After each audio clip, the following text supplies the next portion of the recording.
Hello and welcome to another episode of Feeding Fatty. This is Roy. This is Terry. So this podcast is chronicling my journey, and Terry is my helper. So trying to lose some weight, get in better shape, just all around wellness. And anyway, also we bring you guests, professionals in different fields from time to time. And today is no different. We have an awesome guest with us, and I'm going to let Terry introduce him. Yes, we are delighted to have D.B. Marshall. He is a wellness coach, author, and inspirational speaker.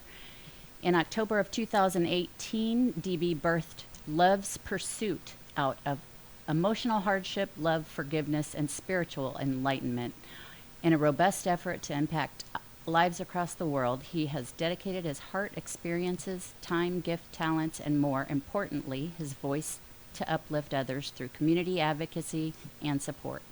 In addition, he became an even before entering his doctoral program in social work, DB devoted himself wholeheartedly toward the betterment of others in terms of self-confidence, attitude towards life, and overall wellness. His work with numerous charitable organizations, including the American Association of Kidney Patients, Big Brothers Big Sisters program, and AAKP Patient-Centered Outcomes Research Institute Dissemination Award on peer-to-peer mentorship, as well as other community-focused pursuits.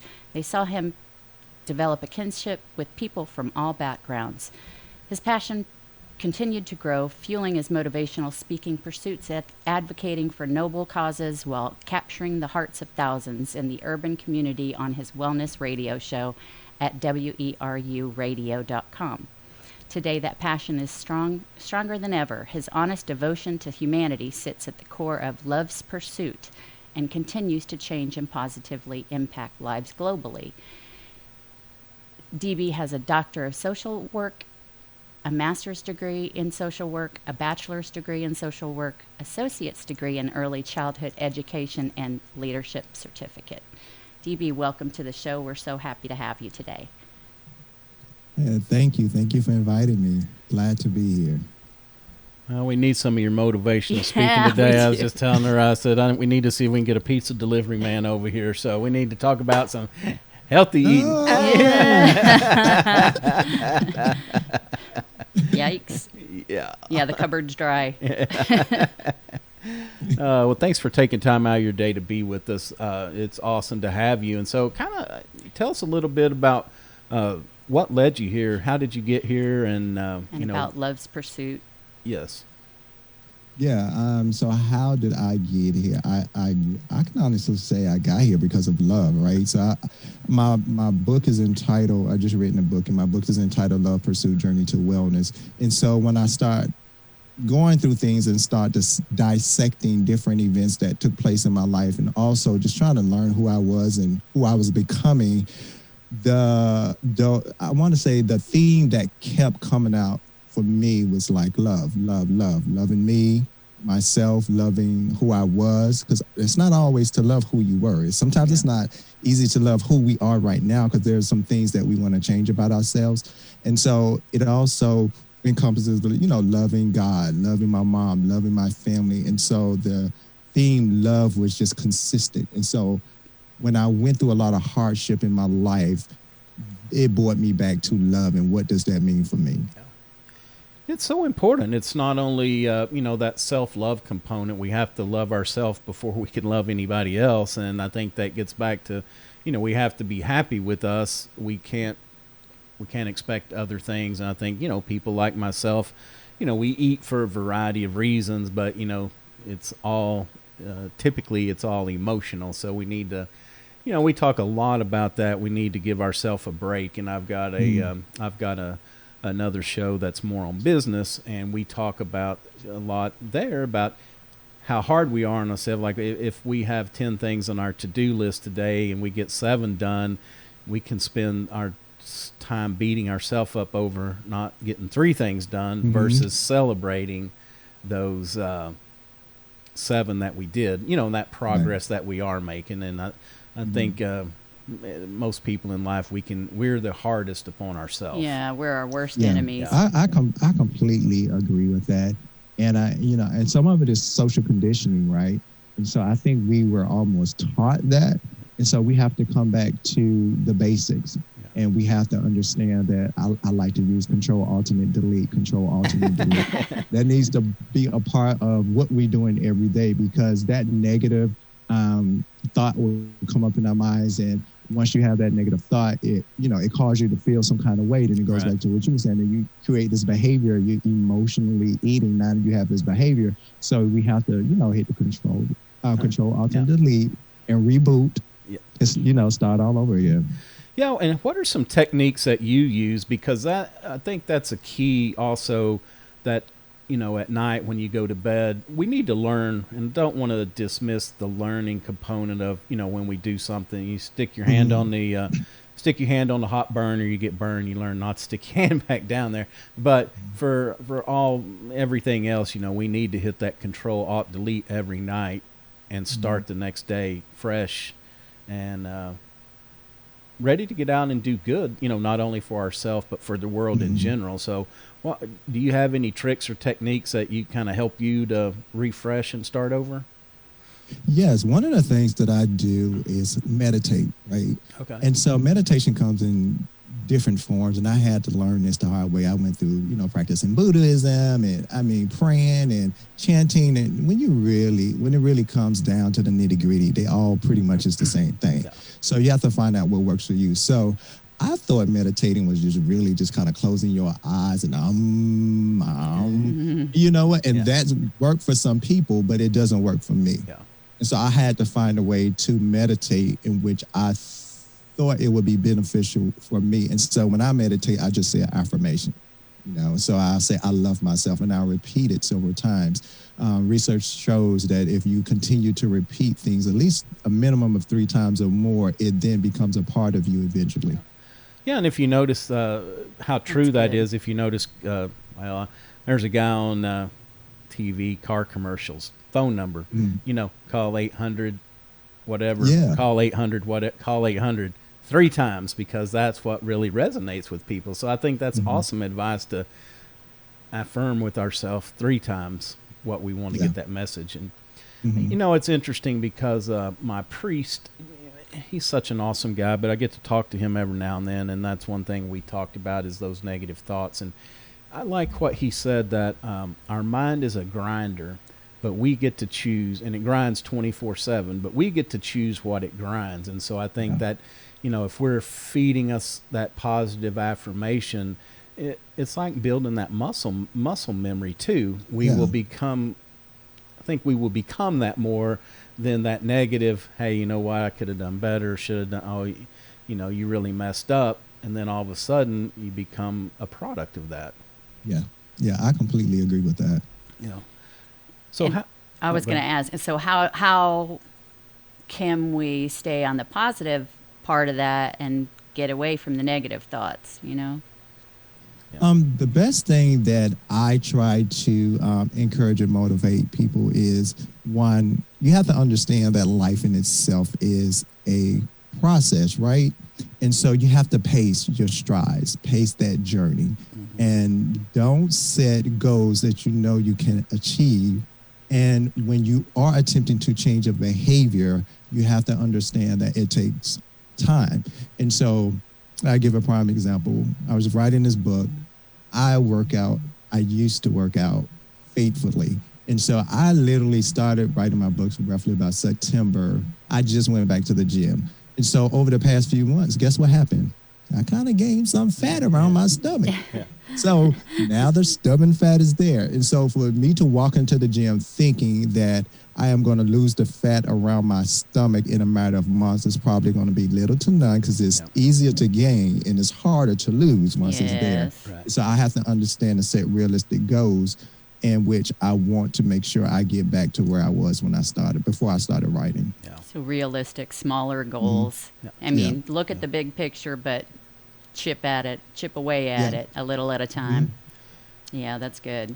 Yeah, the other thing I think too is I'll speak for me, sometimes I get frustrated with not picking up something new or not figuring it out. But I think also too, as we learn in that journey, is that we weren't born knowing everything, and Some people may have better skills than we do at certain things, but it's because they've done that repetitively. So we need to, kind of find that peace that things take time. I think that is a drawback of the, I'll say you kids, the younger generation and the instant gratification. And I'm one. I've lost my patience, and I think because we're so used to Google, back in the day when you had to walk across the room to get an encyclopedia to look something up. Or change the channel.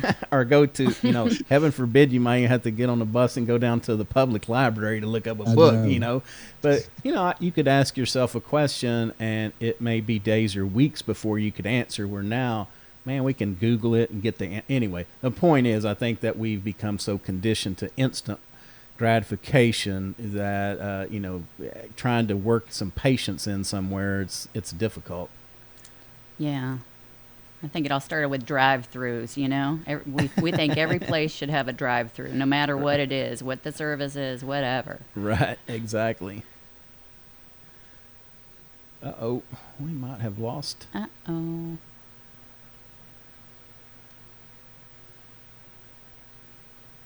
We'll give him just a second and see if he'll pop back up, but I'm afraid we might have lost DB. Oh, dang no. it. Well, we'll just keep talking. How about that? Okay.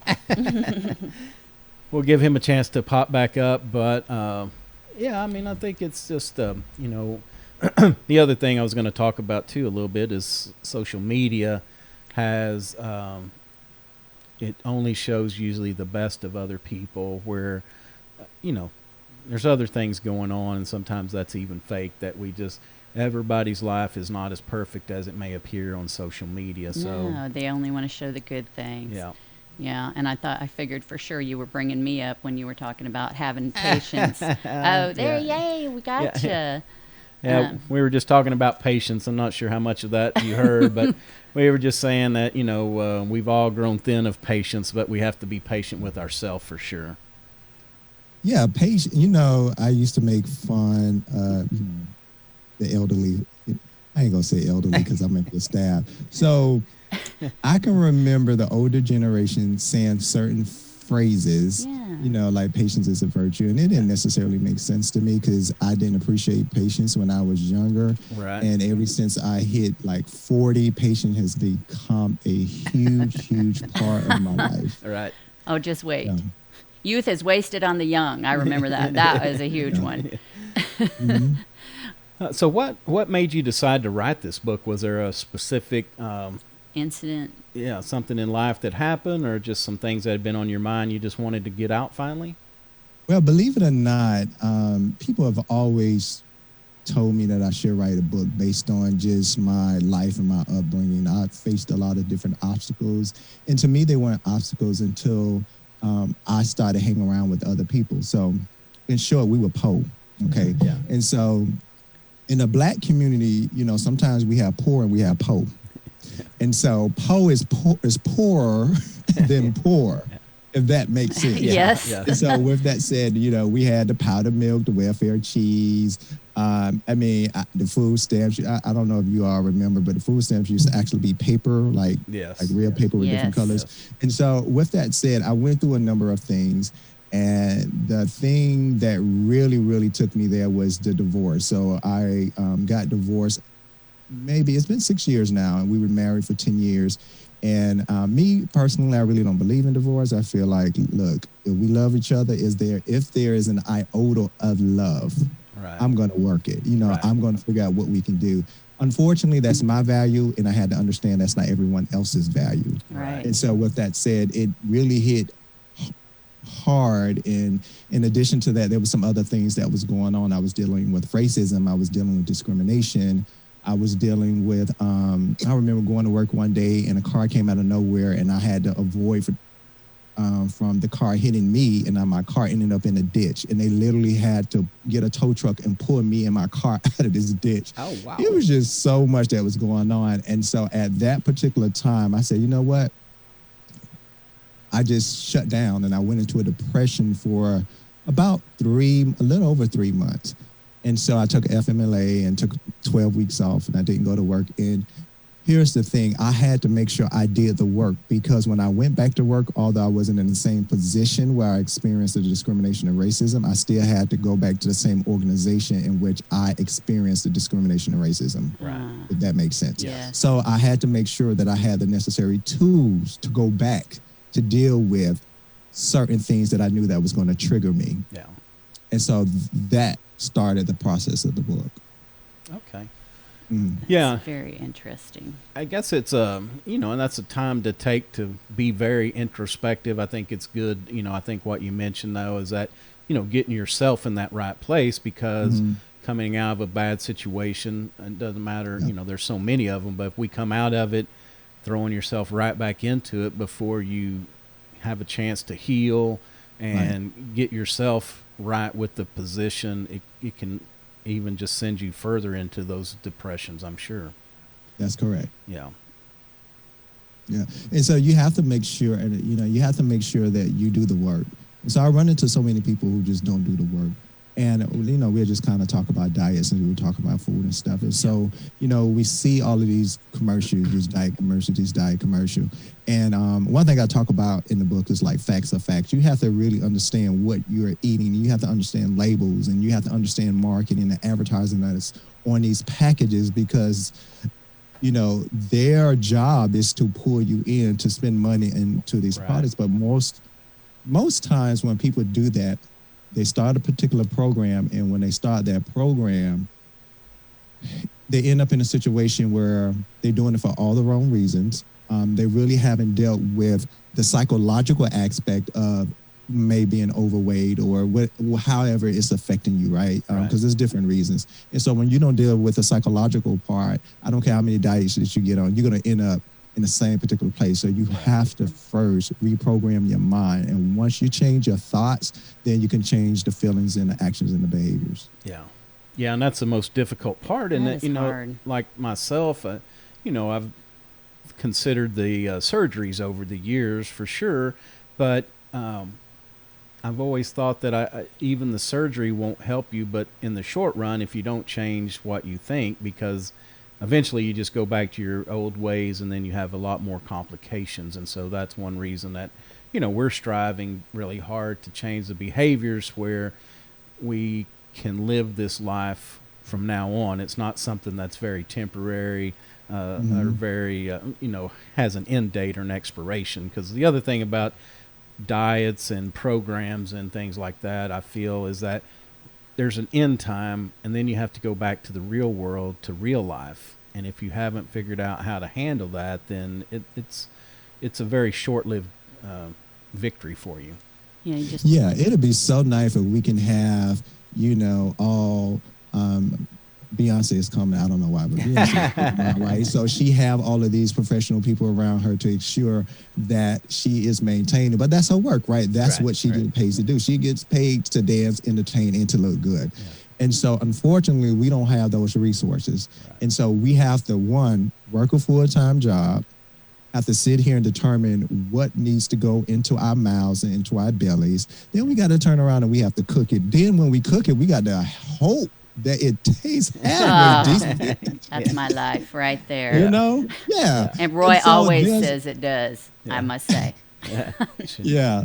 So there's a trial and error right there. And so for me, one of the things that I did is that I eventually stopped eating because it tastes good. I didn't live to eat. I now, eat because it's just the right thing to do. Right. And now I can eat something. It don't necessarily taste good. So I can literally put a bunch of greens into my shake and eat that with no sweetener, like none. And I'm okay with that. But it took 3 to 4 years to get to that point. Oh, wow. No. Yeah. Mm-hmm.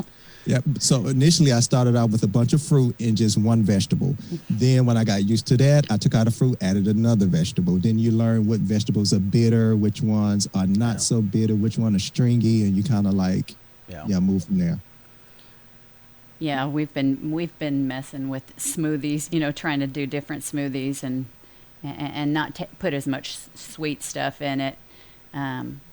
So we're kind of in that learning mode still about tasting good, because I'm not much of a kale person. And I don't know about other people that have weight issues or eating problems, but I think you hit on what mine is that food is fun. I mean, that's it's like there was a period in life that you went out to eat for the to be with friends, to talk, socialize. But then, Celebrate. I've shared this example before, but one day Terry was out running around, and I thought she was going to stop at the Chick-fil-A and bring home a spicy chicken sandwich for me. But she called me, when she was almost home, and I said, "Oh, you got some lunch?" And she said, "Yeah, there's salmon and some salad in the fridge." And I'm just telling you, the air just went out of me. The life just was out of me. I was so excited about this Chick-fil-A sandwich, and then the salmon and the salad were awesome. There was nothing wrong with it, but it was just the excitement of it. So anyway, it's funny that I don't know, like I said, other people, but a big part of me is I feel like, well, I'm not having fun if we're not out eating and trying and doing new things. And that's very true. So most of eating is socialization, right? Yeah. And it's one of the things that bring communities, family, neighborhoods together is when we sit down and make a meal. And oh my God, don't even get me with potlucks. Yeah. Oh my God, Love potlucks. But then there's downside to that. So I want you guys to do this. When you sit down and you eat, I want you to analyze your food, right? I want you to go and research more. I want you to analyze it. And I want you to be able to, and get a little post-it or something, and identify what I call the feel-good foods, okay? Okay. And so then you identify the not-so-feel-good foods. And so you're probably going to realize that the feel-good foods are carbs. Right. It's the thing that sit on your stomach and you get lazy and you be like, oh, that was so good. And you rub your belly You real need a nice. nap. Yes, and take a nap. And so those are the things, and the reason they are feel good foods and we get sleepy and take nap because they actually chemically, really reduces that energy within our system that make us. Yeah. And so once we get to that point where we can identify those particular foods, I always tell people just be mindful of what you put on your plate. Yeah. And so, and you can either get the plate and actually label it, feel good food, because we usually say meats, carbs, and vegetables and stuff. No, actually label it, and it will remind you, okay, I need to get a small portion of this and a little bit more of that, and you realize you won't get tired as fast, you won't get sleepy, because a lot of the times the carb turns into sugar. It's the sugar that actually either, bring us down or actually increase our energy. Okay. Yeah, and I like your point, too, about, coming off of stuff gradually, and I think that's a good thing, like with the feel good is, you may start out with half your plate as that feel good, but if you just kind of narrow that down over time, you can probably kind of wean yourself off of it where you're not so, I hate to say dependent, but I guess it is, food and carbs are very addictive. I've heard that they're addictive as a lot of drugs are, because they give us that feel good, and that they give us that little pick me up that we're all looking for too. And sugar and caffeine and all of that. Right. Completely agree. And what you do with things like that, and I always tell people, save the feel-good foods for those very stressful times. Like eat away at it, because trust me, they come in. There's no way you're going to live on this earth and you are not going to be hit with something unexpected. And I try to do my best to do that. So for Lent, I gave up Reese's Peanut Butter Cups and Pepsi. I love Reese's Peanut Butter Cups and Pepsi, right? Goodness. Full of carbs. Yeah. And so with that said, that's my go-to when I'm feeling some kind of way. I go to Reese's Peanut Butter Cups and yeah. I thought they canceled Lent for this year. Right? COVID, and then 2021, I thought they canceled it for this year. No, you're going to have to put your peanut butter cups down too. Oh, dang it.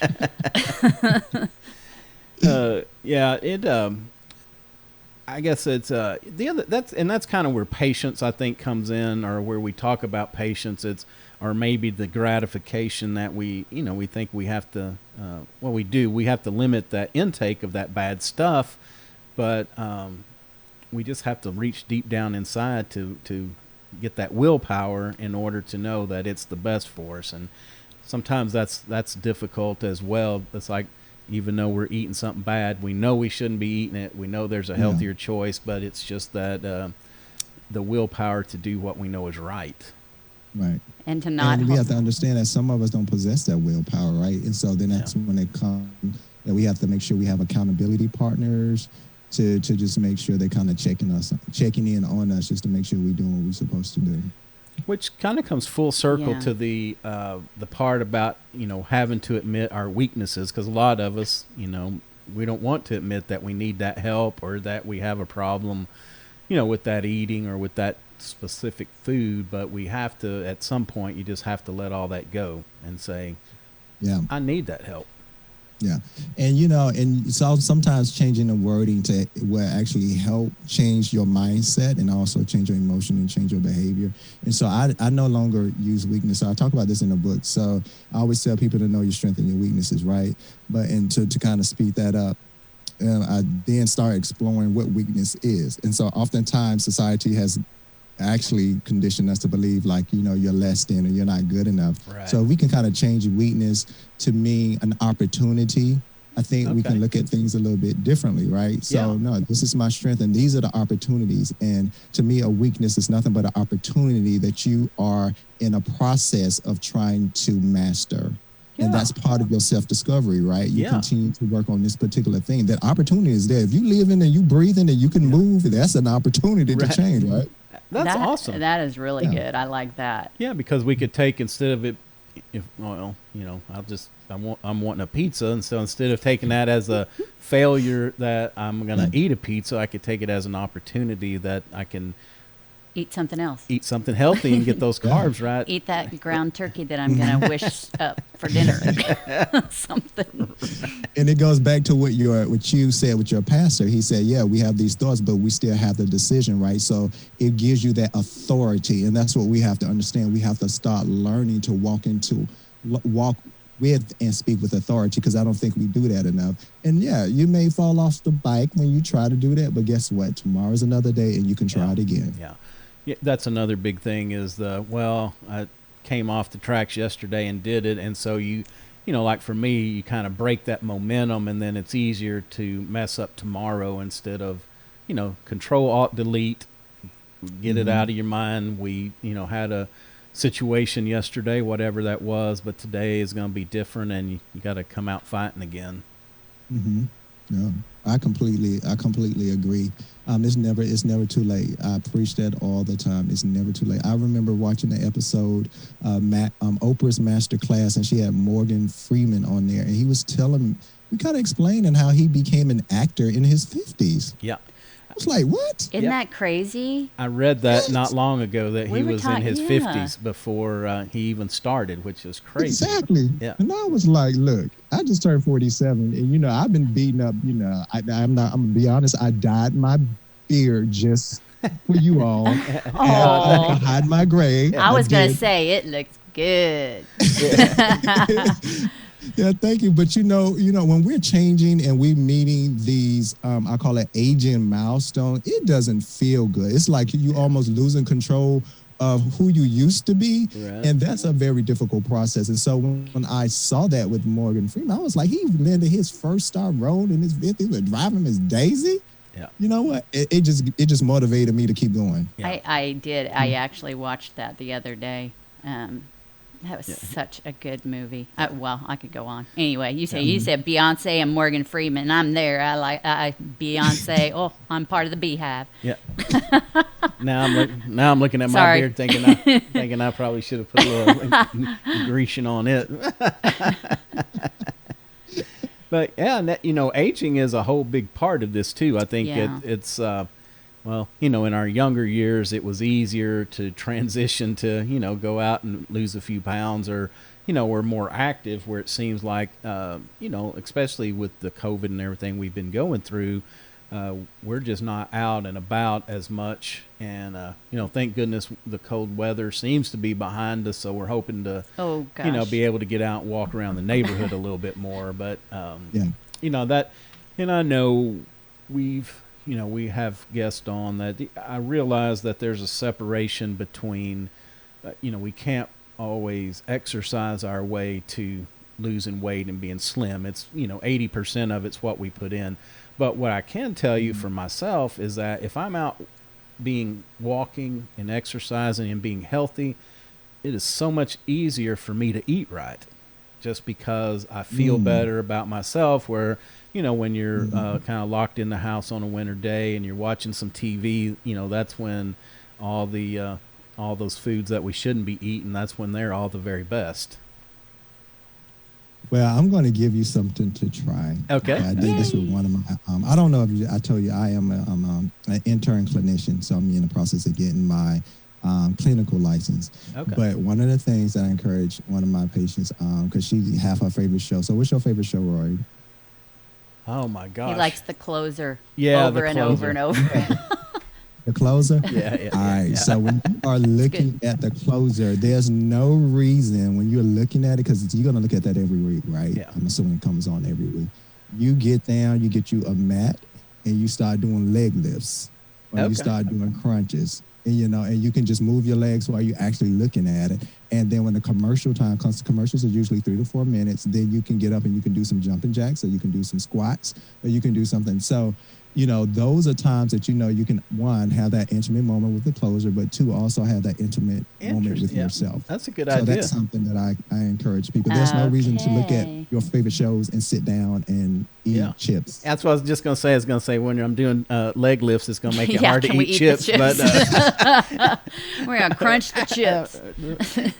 No, but that's an excellent idea, and I'm guilty as anybody of not thinking, not taking those little opportunities that we don't have to do a lot of strenuous something, crazy, but just like you said, move. just getting down in the floor, just moving around and stretching. That's something else that we've talked about quite a bit, but I just feel extremely tight, and that's one thing that I feel would help me a lot more, is just to stretch. And I'd been over the other day doing something, and I like to throw my back out just because I was so tight that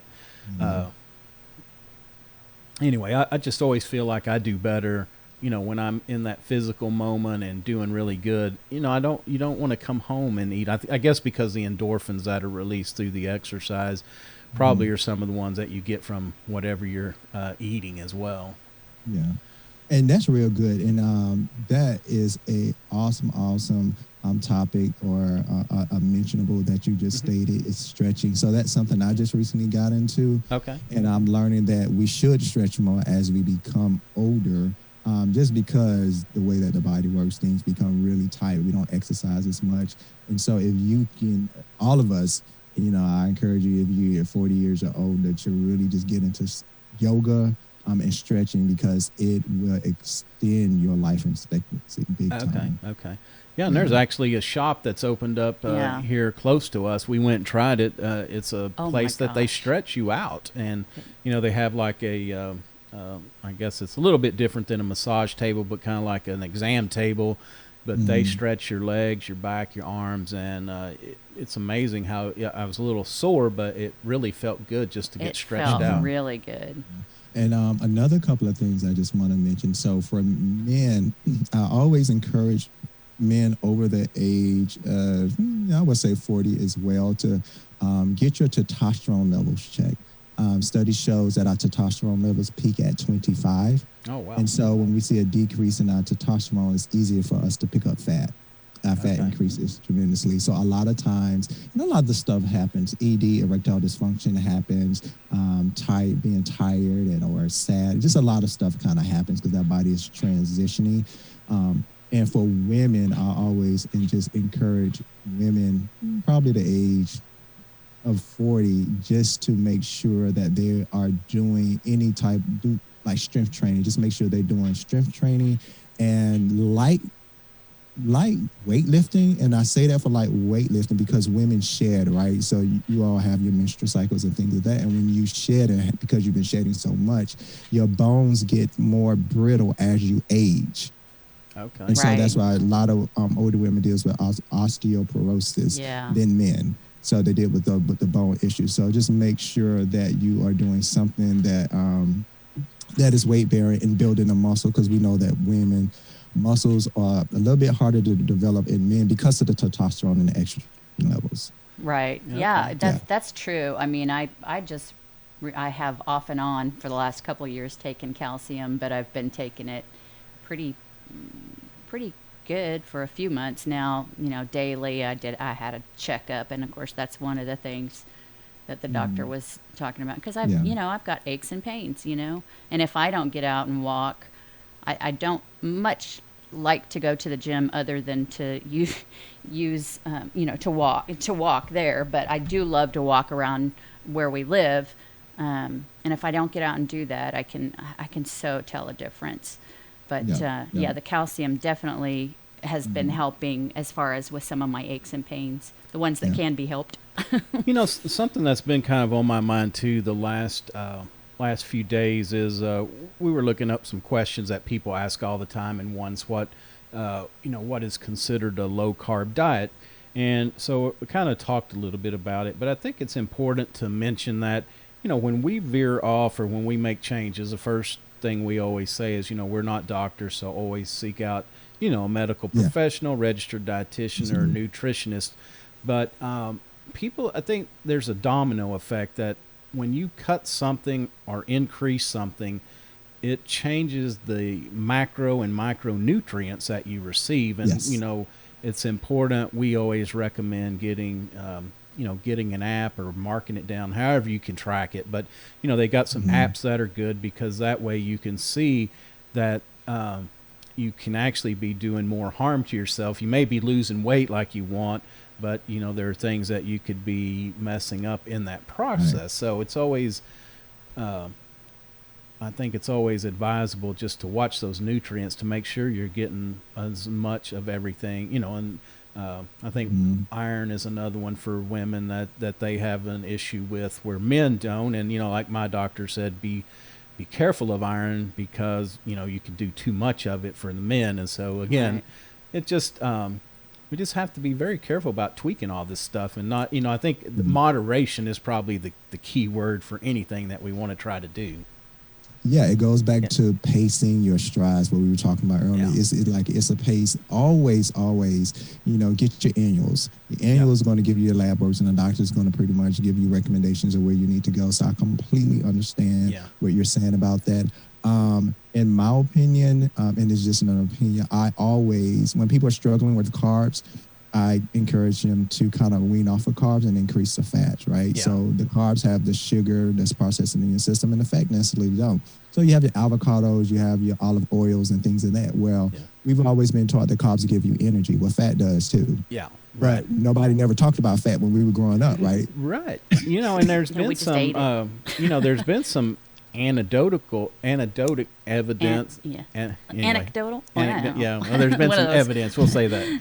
There's been some evidence that you can look at the increase in Alzheimer's and trace that back to the beginning of our low fat fad that we had in the late 70s and early 80s. Yeah, you're absolutely right. It's funny you said that. I just wrote a whole blog on how fats actually help with Alzheimer's. So if you have a healthy fat content, and understand the difference between saturated and unsaturated, because they are two completely two different things. So I don't want I'm just looking at it as just fats. But if you go out there and you get the healthy fats, they can definitely help with the connection, the brain connection, and you can decrease your chances of experiencing dementia and Alzheimer's. So yeah, that's true. Yeah. So anyway, I just always like to put that out there, is that, making these subtle changes, but it can be good, but we just don't want to be, we just don't want to go crazy, because so many people are like, well, I think it gets back to patience. Is like so many people are like, all right, I'm cutting all of my carbs out. I'm not ever eating another one. And, they expect that they've been putting weight on for 10 years. And it's like, well, they cut carbs out yesterday, and then they're looking at you today like, well, why haven't I lost all that weight that I put on, over the last 10 years? That drive-through diet doesn't work today.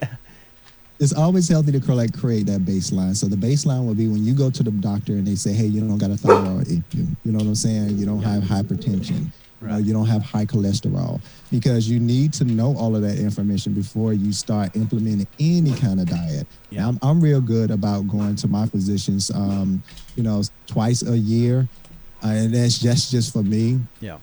And insurance don't always pay for it, but sometimes I pay out of pocket. But you have to understand where you're going, and you need someone, a professional, an expert, to monitor you while you're making these subtle changes. Because, like you said, if you throw something out of whack and you all of a sudden you feeling sad or you depressed and you're chemically imbalanced, it's Right. just gonna you're gonna start all over again. Right, and Yeah. if you're on medication, also, I mean, there's so many factors that have to be weighed out before you make any changes. Ada, Yeah.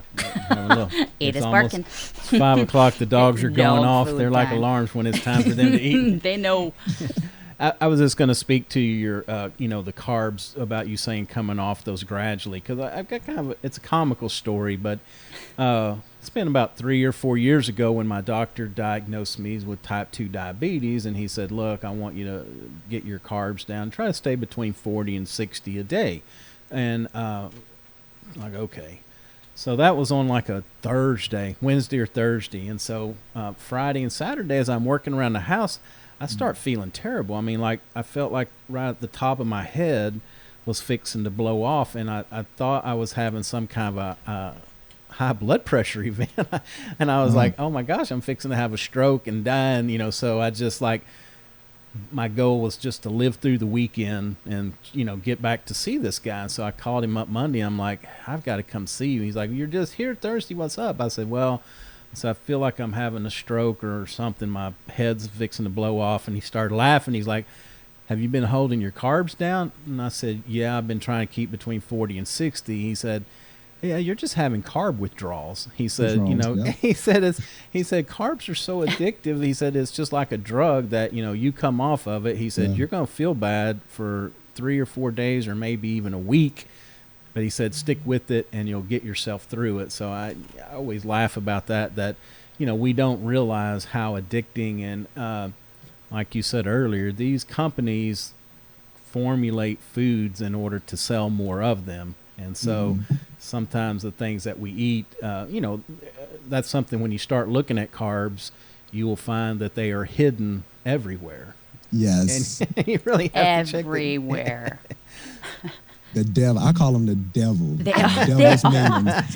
That's what I call them. The devil's minions. Yes. Because they are hidden. Like, there's carbs in fruit. There's carbs in vegetables. Like when you really sit down and I talk about this in the book, the facts of facts, you sit down and read, you'll be like, oh my God. Yeah. I did not know that they had that sugar count or that carb count, but they are every single way. You can't get away from them. Yeah. No, a banana has like 20 carbs in it. Yeah. Mm-hmm. Yeah, and I think it's good to say too, is like the banana, instead of eating a whole one, we've just kind of cut back to where we can eat a quarter or a half at a time. And that's what sometimes I feel like I have the all or nothing mentality. It's like, well, that whole banana is bad, so we just can't eat any of it. That's not true. Maybe we don't need the whole thing. Let's just portion out to take a piece that we need from it. Yeah. Don't do it. It's you setting yourself up to fail. Yeah. When you do that, when you try to remove it, because you don't even realize how much your body actually yearns and depend on it until you completely remove it, and then you're just walking around and you bugging out and you snapping on everybody like, what is wrong with me today? Right. But dude, you stop eating the banana. No. Yeah. Right. Yeah, you're just conditioned to it because that's what you've been doing. That's how you've been doing it. Yeah. Well, DB, thank you so much for your time. I know you've been very generous and stayed with us a little longer, but we appreciate it. It's a great conversation. So before we let you go, a couple questions. First off is, what is a tool or a habit or what's something that you do every day in your daily life that you feel adds a lot of value? One of the things that I do, and you might find it a little crazy, but I literally get on Facebook and I go into my messenger and I usually send random good mornings and I love you or hellos. You'll be surprised how many people go throughout the day with no one saying I love you. And so, since I am a product of love and I also see myself as a universal servant, I extend love. And so, I randomly go on Facebook and I just say good morning or hey or I love you. Have anybody said that I love you? And I get the weirdest responses. They be like, huh? What? Okay. Where that come from? It's foreign to them. That's awesome. I That love is that. really cool. I do too. I love that. Yes. Thank you. Yeah, we just certainly never know where people are in the journey, and sometimes that well-placed "good morning" or "I love you" can really do a lot to brighten up people's day. So Yeah. I love that. Let's I all do start. too. We all need to And I practice say that more. this, believe it or not, I stopped 3 people from committing suicide. Oh my Attempting gosh, suicide by doing that. Yeah. You are kidding me. that's awesome. Yeah. Hmm. You All are the right. bomb. Well, oh let's my make gosh. a commitment this week. We'll send out more of those Yeah. messages like that and see if we can. That would be a good trend to pick up on. Spread love and think so. kindness. Yeah, yeah.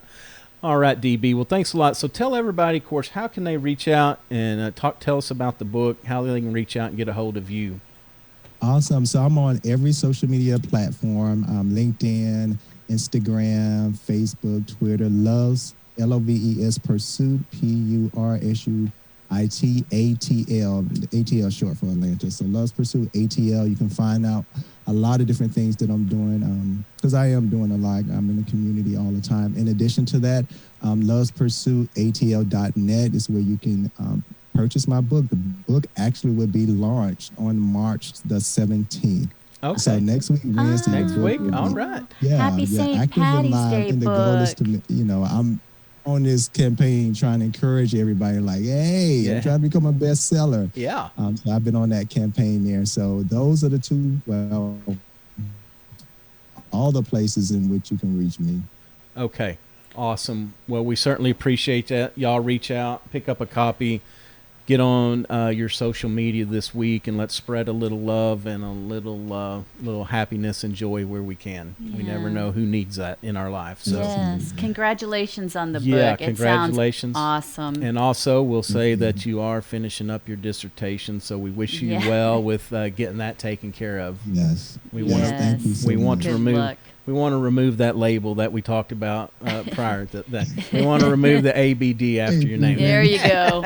Change that acronym to something else. That's right. All right. Well, that's going to do it for another episode of Feeding Fatty. This is Roy. This is Terry. So you can always find us at www.feedingfatty.com. We're on all the major social media platforms, and we are also on all the major podcast platforms, iTunes, Google, Stitcher, Spotify. If we're not on one that you listen to, reach out. We'll be sure and get you added. Also, a copy or a video of this interview will go up on YouTube when we release as well. So until next time, take care of yourself.